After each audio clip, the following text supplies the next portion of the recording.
Gente, eu não sei você, mas escolher um local para morar pode não ser tão simples assim. É importante conhecer a região, a segurança e localização, né? Pois é, aqui em São Paulo nós temos muitas regiões desejadas e o Alto de Pinheiros é uma delas porque une tranquilidade a uma rede de serviços que atende aos moradores. Para falar sobre esse assunto, nós estamos recebendo no Notícias do Bem de hoje a presidente da Associação dos Moradores do Alto de Pinheiros, Márcia Woods. Márcia, muito boa tarde, obrigado pela sua participação com a gente aqui no Notícias do Bem. É um prazer poder receber você para a gente falar sobre esse bairro que é tão gostoso, né, afinal de contas. Sim, eu que agradeço o convite de estar aqui com vocês, poder contar um pouco do trabalho dos moradores em pró do bairro, que é realizado pela Associação do Alto de Pinheiros, a SAAP. Exato. Eu queria que você começasse essa nossa conversa falando exatamente do trabalho da associação. A partir de que momento surge a Associação do Alto de Pinheiros e como ela vem trabalhando nesse momento? Legal. Ela surgiu em 1977. É uma associação bastante antiga, tradicional. Ela surgiu no momento em que, bom, como todos sabem, o Alto de Pinheiros, ele tem, olha que lindas essas imagens. Não é? Ele tem essa característica residencial, né? Ele é um bairro planejado pela companhia City. E por muitos anos, então, a companhia City administrou isso como um loteamento. Então, qualquer construção que fosse acontecer ali, né, qualquer compra e tudo mais, era mediada pela companhia City. E nessa década de 70 foi quando se passou as autorizações, licenças e tudo mais para ser administrado pelo poder público, pela prefeitura. Enfim, os moradores preocupados pela preservação desse lindo bairro Jardim, pelas suas áreas verdes, pela questão desse zoneamento que é, né, estritamente residencial, com alguns pontos de comércio e serviços. Então, formou a associação do bairro, né, para, primeiramente, zelar por essas características de bairro jardim, de bairro residencial, mas também, ao longo do tempo, ela foi sendo uma expressão dos desejos, das questões que o bairro precisava pensar. Então, aí na preservação das áreas verdes, nas questões de segurança, nas discussões com o município para pensar a evolução da cidade, o seu plano diretor, as leis de zoneamento, enfim, e tudo mais que os moradores tenham interesse. Então, a gente tem hoje uma atuação muito grande em questões de sustentabilidade, do manejo do lixo, enfim, mobilizando os moradores para cada vez mais essa atitude mais consciente, mais sustentável, mais cidadã. Muito bom, Márcia. Você falou uma coisa que é importante, né? Como que é a participação dos moradores, né, com a associação, o envolvimento deles dentro das atividades e até, às vezes, dos encontros, reuniões, né? Eles são bem atuantes? Então, bom, a associação de moradores, ela é reflexo desse engajamento dos próprios moradores do bairro, né? Então, nós, moradores, podemos nos tornar associados da SAAP, contribuindo com ela financeiramente, tanto residências, como empresas, como organizações, assim como a própria igreja é engajada nas ações da associação do bairro. Mas também não só isso, né? Participando ativamente da gestão, então se candidatando para um cargo voluntário de diretoria, ou seja, doando horas voluntárias para desenvolver projetos, nós dividimos e cada um dos moradores lidera uma frente de atuação, ou simplesmente participando das ações. Então, tem diversas das atividades que a associação faz ou apoia, que depende do engajamento dos moradores. Eu vou dar 2 exemplos que são em áreas distintas, ou melhor, 3 exemplos que são bons para as pessoas entenderem na prática como é que isso acontece. Então, por exemplo, tem um programa da Polícia Militar do Estado que chama Vizinhança Solidária. Provavelmente vocês já devem ter ouvido falar, que é quando os vizinhos de uma rua se unem, né, montando seu grupo de WhatsApp aí para trocar informações sobre segurança preventiva. E esses grupos, eles estão conectados à nossa companhia, que é a primeira companhia que fica ali no Parque Vila Lobos, né? Hoje liderada pelo capitão Pettinato, e ele passa essas orientações de prevenção de segurança para um líder desses grupos que dissemina para os moradores. Então, essa postura vigilante contribui com a segurança do bairro todo. Outro exemplo importante é de praças que a gente tem aqui no bairro que são bastante bonitas, grandes, Uhum. frequentadas, como a Praça Província de Saitama, como a Vicentina de Carvalho, como a Uhum. Conde de Barcelos, que elas são mantidas pelos moradores. Então, eles contribuem, cada um de uma forma, cada praça tem o seu jeito, aí eles se cotizam e complementam, às vezes, o serviço que a própria prefeitura faz de zeladoria, dando aquele toque de manutenção no parquinho, doando, às vezes, um brinquedo, mantendo uma limpeza aí um pouco melhor dessa praça para que todos os moradores e os frequentadores do bairro possam usufruir desses espaços públicos, né? E ainda uma terceira, que aí fica um convite já para quem estiver assistindo. No dia 18 de setembro, um sábado, a gente tem a nossa campanha de coleta de lixo eletrônico, que são vários, para além até de lixos eletrônicos, são vários desses lixos que a gente vai acumulando ao longo da vida, né, ao longo de meses, e que precisam ter um descarte especial com um olhar dedicado para não impactar negativamente no meio ambiente. Então, a gente vai ter uma coleta esse ano, depois eu compartilho com vocês as informações para que vocês possam disseminar aí para o público. Com certeza. Da TV. Claro, com certeza. Agora, Márcia, uma outra questão importante quando a gente fala em bairro, quando a gente pensa também na atuação das associações de moradores, é a questão do zoneamento dos bairros, né? O que pode ser construído, o que não pode, qual a altura dos prédios, enfim, o que pode ter ou não pode ter no bairro. Eu queria que você explicasse um pouco essa questão do zoneamento para quem não conhece, obviamente, e falasse um pouco a respeito disso aqui no Alto de Pinheiros. Como é que a associação tem trabalhado nesse sentido? Perfeito. Às vezes a gente vai querer morar num lugar, compra uma casa, um apartamento, e a gente nem sabe quais são as regras, né, daquele espaço. Que basicamente essa questão de zoneamento, ela diz muito em relação ao que pode ser construído, o que é permitido lá. Então, tem padrões arquitetônicos, como você mesmo disse muito bem, às vezes é a altura, ou às vezes são os recuos que o imóvel tem que ter, e até o seu uso mesmo, o que é permitido lá. E por que é isso? Porque são regras de como a cidade vai conviver, como os moradores daquele espaço, junto com os negócios, né, junto com as organizações, elas conseguem conviver de forma harmônica. Então, são regras que a cada ciclos, né, o plano diretor normalmente ele tem um ciclo alongado de mais de 10 anos, é um planejamento da cidade para como ela vai crescer e evoluir. Como eu disse, o bairro do Alto de Pinheiros ele é um bairro planejado, diferente de muitas áreas, né, da cidade de São Paulo, que teve um crescimento mais orgânico. Então, ele foi um bairro planejado para ser um bairro residencial. E assim ele se mantém, mas com pequenas alterações que, quando tem essas revisões do plano diretor ou da lei de zoneamento, como a gente teve alguns anos atrás, a gente consegue fazer ajustes para estar de acordo com o desenvolvimento da cidade. Então, por exemplo, o Alto de Pinheiros, quando surgiu em 1940, 50, 60, quando os primeiros moradores vieram para cá, era praticamente um bairro remoto, longe do centro, uma característica quase que rural, bucólica, né? Então, assim, o fluxo da cidade ele acontecia nas marginais, e o bairro era bastante preservado, muito tranquilo. Mas ao longo da evolução da cidade, com o surgimento, por exemplo, da melhor, por exemplo, expansão da Vila Leopoldina, de toda aquela região próxima ali do CEAGESP, que liga um pouco mais, vamos dizer assim, o centro da cidade com o bairro, ele acabou se tornando também um bairro de passagem. Então, muitas das ruas que a gente até tinha como uma rua que era de moradias residenciais, elas tiveram alteração do que a gente chama de uso, né, do zoneamento. Então, por exemplo, a Avenida Diógenes, a São Walter, elas passaram a ter um uso de serviço, né, o que a gente chama de zonas corredores, porque o alto fluxo de carro, linhas de ônibus que cortam. Então, o município foi entendendo que as características dela foi mudando de residencial para uma zona corredor que poderia ter esse outro tipo de uso. Mas o cuidado que a gente tem que ter é porque é um bairro residencial. Então, ele tem, as pessoas têm a casa, que, por exemplo, você tem às vezes um serviço e na rua de trás é uma residência.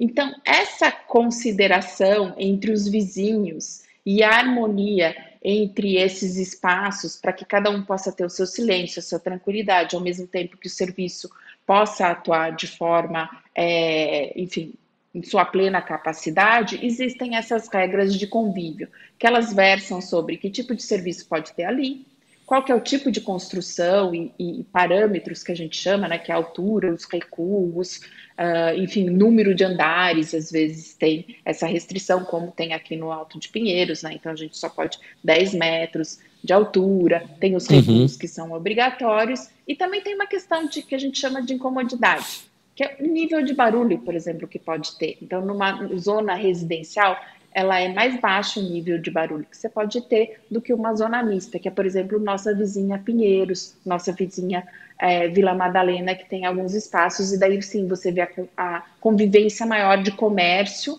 com prédios de residência e serviços, enfim, e que são chamadas essas zonas mistas. Então, essas regras que chamam plano diretor e lei de zoneamento falam por isso. Agora, uma coisa que é importante também falar, só 4% do município de São Paulo é zona estritamente residencial, como o Alto de Pinheiros. Então, realmente é um espaço privilegiado, que ele deve ser preservado e respeitado essas características. Muito bom. Tá certo. Olha, isso é interessante. Né? Essa informação final foi bem interessante. E, Márcia, a questão da segurança e serviço local, né? Como que é feito? A questão das decisões e esse cuidado, né, que é feito aqui na região. É um bairro que oferece muito disso, né? Tanto na questão da segurança, como na questão de acesso a serviços. A gente tem de tudo aqui, né, no bairro. É um bairro bastante que acabou se tornando um bairro central, né? Então, ele foi planejado, então a gente tem a Praça Pan-Americana, que ela tem serviços muito próximos, você tem bancos, você tem supermercados, você tem alguns restaurantes, enfim, um pouco de comércio ali, né? E tem os serviços que são nessas vias grandes que cortam o bairro, que é a Avenida Pedroso de Moraes, a São Walter, alguma coisa surgindo na Diógenes, mas ela também tem os bairros vizinhos que têm um comércio também bastante vibrante. Então, você fala da Lapa, você fala da Vila Madalena, você fala de Pinheiros, quer dizer, acaba sendo uma região muito bem servida, que em 15 minutos, 10 minutos, às vezes de bicicleta, a gente também é cortado por uma grande ciclovia, né, que vai por toda Pedroso, liga, então você não precisa nem pegar seu carro, você pode ir de bike para os lugares, né? Então a gente consegue, sim, muito privilegiado nesse aspecto. E em relação à segurança, também é um bairro bastante seguro. E aí é um esforço coordenado, né, das próprias polícias, com o papel da associação do bairro e dos moradores também, que se engajam em projetos que a gente, ao longo dos anos, foi desenvolvendo para melhorar a segurança do bairro. Então, por exemplo, um trabalho que foi feito que é muito legal, em parceria aí com o governo do estado, foi a adesão ao sistema Radar Detecta. Então, a SAAP foi a primeira associação de bairro a fazer um convênio com o governo do estado para colocar câmeras de segurança inteligentes. O que fazem essas câmeras, né? Elas têm a capacidade de olhar as placas do carro e ler em tempo real e checar isso com um banco de dados da polícia para ver se é um carro roubado, ou que participou de alguma ocorrência, enfim. E aí integrar isso ao sistema de informação e passar essa informação em tempo real para a polícia para que ela possa agir caso tenha alguma ocorrência. Então ela funciona de forma preventiva, né? A tecnologia a favor da segurança, mas também de uma forma resolutiva. Então, se tem algum crime aqui na região, a Polícia Civil, quando vai fazer o processo de investigação, ela consegue acessar essas informações e aí investigar o que ocorreu, conseguir pegar os criminosos. E isso foi um projeto bem legal, porque ele foi coordenado pela Associação do Bairro, mas teve o envolvimento de muitos moradores, mais de 80 moradores participaram, contribuindo financeiramente para a aquisição dessas câmeras. A SAAP é responsável pela manutenção delas, mas algumas delas também foram por instituições, como a igreja, que também colocou aí do seu entorno para contribuir não só com a segurança da igreja, mas também, né, e das pessoas que frequentam esse espaço, mas também acaba contribuindo como o bairro como um todo, né, ou com a cidade como um todo, porque ela está próxima a vias de alto fluxo. Então, essa colaboração, essa união de esforços ajudou e tem ajudado muito a questão da segurança no bairro. Então, hoje a gente tem uma rede de câmeras que elas estão em pontos estratégicos que foram definidos em parceria com a Polícia Militar e a Polícia Civil da região, em que elas têm tanto essas câmeras que fazem essa parte de leitura de placa, né, para esse sistema de inteligência do sistema detecta, mas também câmeras de vídeo monitoramento, que são aquelas que olham um pouco a movimentação, né, das ruas e com isso conseguem ter mais olhos e assim zelar pela segurança do bairro. Tá certo. Agora, Márcia, para a gente pensar daqui para frente, né? Porque assim, nós estamos avançando com o processo de vacinação, mostramos isso agora há pouco, inclusive aqui no Notícias do Bem, vai começar a terceira fase para os idosos e tal. A gente meio que está retomando, as coisas vão voltando gradativamente, lentamente, mas vão voltando a uma certa normalidade. Nós tivemos um período de pandemia, em que pouca coisa pode ser feita, eu imagino, mas eu acredito que a associação tem um planejamento já, talvez, começado a ser definido ou já definido para 2022. Eu queria que você falasse um pouco daqui para frente, né? Quais são os planos da associação? Tá bom. Bom, a gente teve bastante ativo até nesses períodos de pandemia, a associação nunca para, a gente teve que frear um pouco as ações que a gente tinha presenciais, né? São muitas atividades que aconteciam, por exemplo, em praças do bairro, para fortalecer a convivência entre os moradores, levando lazer, cultura, projetos de sustentabilidade. Mas as prioridades para a associação, para esse, vamos dizer, esse ciclo, né, desse ano que vai até aos próximos 2 anos, elas continuam muito na frente que a gente já vem trabalhando, na preservação das características do bairro, nas questões de áreas verdes e na segurança. Então, nessas frentes, quando a gente olha, por exemplo, para a questão de preservação das características do bairro, agora nesse segundo semestre estão começando as discussões de revisão do plano diretor. Ela afeta pouco o nosso bairro, porque não vão ser discutidas as leis de zoneamento, mas enfim, a gente sempre tem uma participação ativa para saber como o município está pensando o seu desenvolvimento, porque pode ser que coisas não, né, questões não se alterem no bairro, mas que tenham um impacto indireto sobre a vida do bairro. Então, esse é um aspecto que a gente está olhando. O segundo que eu falei são das áreas verdes.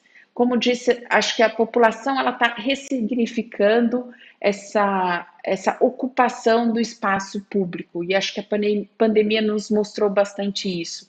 A preocupação em se estar em áreas abertas, nas áreas verdes, o quanto elas contribuem para o nosso bem-estar, enfim, para as questões de saúde mesmo nossas. Então, o que a gente vem trabalhando com os moradores é o olhar dessas praças, desenvolvendo projetos onde a parceria entre os moradores, o poder público e às vezes a iniciativa privada conseguem zelar por esses espaços. O que a gente tem atuado bastante é numa praça bem grande que fica divisa com a Lapa. Muitos deles conhecem até como Mirante da Lapa, que é a Valdir Azevedo, que a gente conseguiu algumas articulações com o poder público, com emendas parlamentares de vereadores que contribuíram com o espaço para a reforma de passeios internos, então os moradores conseguem ir lá, né, os frequentadores conseguem ir lá e caminhar com mais tranquilidade, num caminho seguro, né, que não vai trazer risco para eles. A gente tem trabalhado também com um grupo de skatistas nessa praça, que ocuparam o espaço e estão trazendo benfeitorias para o lugar, ajudando a preservar onde eles usam para a prática do skate e também pactuando regras de convívio, né? Como é que isso é usado, entendendo que ali no entorno moram pessoas, que logo do lado de onde eles praticam o skate tem também outros grupos, tem o parquinho, tem a quadra poliesportiva, então, enfim, através desse diálogo, ter uma convivência mais harmônica. E assim como essa, tem uma outra questão que é a Praça do Pôr do Sol, que tem sido desafio para a gente, né, para os moradores do entorno, com a frequência, essa característica que ela tem de ser um ponto turístico da cidade, que todo mundo tem o maior carinho por ela, e como que a gente consegue fazer com que ela seja melhor preservada. Então, isso são achar esses arranjos onde todo mundo tem que contribuir para essa manutenção e zeladoria do espaço público. E na questão de segurança, a gente vai continuar com os investimentos na tecnologia a favor da inteligência para a segurança pública, então o investimento dessas câmeras, também continuando a apoiar a formação de grupos de vizinhos solidários que olham de maneira preventiva a questão da sua rua, a segurança da sua rua, e também o terceiro elemento que a gente pretende começar a implantação esse ano, que é apoiar o credenciamento de vigias. Como é uma área muito residencial, às vezes os moradores, eles contratam esses profissionais que ficam trabalhando na rua para vigiar a casa. Mas eles não sabem que esse profissional ele tem que ser cadastrado na Polícia Civil. Tem uma lei estadual que pede o cadastramento desse profissional para ele receber uma credencial de vigia. Então, o morador, a gente vai fazer todo um processo de conscientização com esse morador para que ele entenda o que são essas responsabilidades, uma vez que ele está contratando um profissional que está ali olhando a rua, né, nesse papel de um link com a segurança do bairro, e que informar e solicitar que esse profissional seja cadastrado na Polícia Civil. Então, a gente também está ajudando esse processo com outras associações, com o Conselho de Pinheiros, que é o Conselho de Segurança, né, Comunitária de Pinheiros, para a gente fazer um esforço coletivo de diversas associações para poder mobilizar um morador, entender, né, esse papel que ele tem quando ele contrata um profissional na rua dele, que ele deve ter contato, deve ter seus dados na Secretaria de Segurança Pública, fazendo esse credenciamento na Polícia Civil. Muito bom. E, Márcia, tem um canal de comunicação, um canal em comum onde as pessoas possam acessar e ter acesso a esse conteúdo? Conhecer mais. Conhecer ainda mais, né? Fazer parte. Quais são os canais de comunicação da associação, né? Vamos lá, a gente tem muita informação no nosso site, então ele funciona quase como uma memória institucional nossa, mas também ele é um depósito, assim, ali você tem informações sobre o bairro. Então, por exemplo, se você tem questões, ficou com dúvida nessa questão do vigia, você pode visitar o site que tem informação lá. Montar um programa de vizinhança solidária, tem informação lá. E é www.saap, que é saap.org.br. E, enfim, lá você tem todas essas informações. E lá também você pode contribuir para a associação. Então, você pode se tornar o que a gente chama de um associado, que ela tem é uma contribuição voluntária, não é obrigatória, né? Todos nós contribuímos de forma voluntária.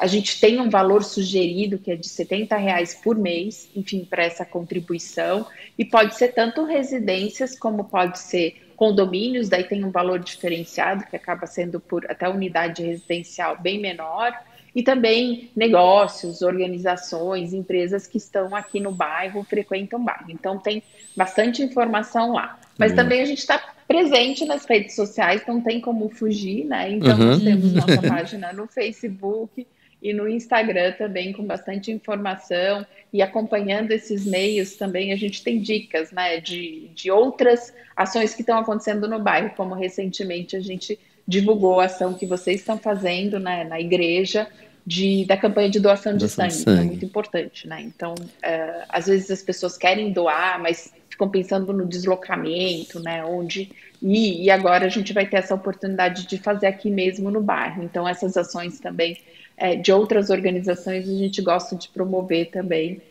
tudo que acontece aqui no bairro. Então, é um bom canal de saber não só o que a associação está fazendo, mas também o que está acontecendo no bairro. Acontecendo no bairro, exatamente. É verdade. Márcia Woods, presidente da Associação dos Moradores do Alto de Pinheiros, participando com a gente aqui ao vivo no nosso Notícias do Bem. Márcia, obrigado pela sua participação, obrigado pelo seu tempo para a gente falar desse bairro que é tão bacana, enfim, que mora no nosso coração já também, né? A IPPTV está sempre... Imagina, a IPPTV sempre à disposição para a gente falar a respeito de tudo que você quiser divulgar também aqui do Alto de Pinheiros, tá bom? Muito obrigada a todos.